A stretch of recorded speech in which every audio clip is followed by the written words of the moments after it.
So I'm in my office working on editing the manuscript. So here's a copy of the manuscript. That's the book cover. And inside of the book, we have the copyright information. Here's the dedication I read for us this morning, and you can also read the dedication.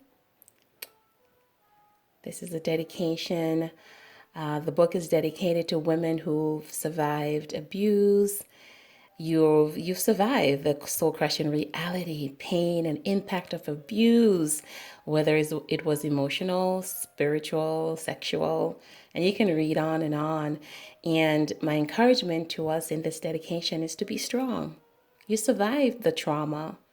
Be strong, my friends, as you forge ahead to a brighter future. So that's the dedication.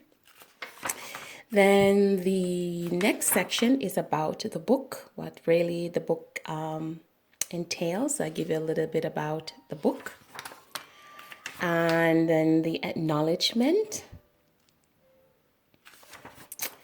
Then we have the table of contents. I'm still working on this section. It needs to be reformatted.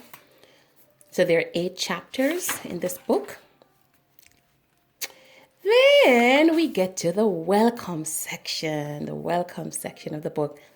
And I'm going to stop right there for today.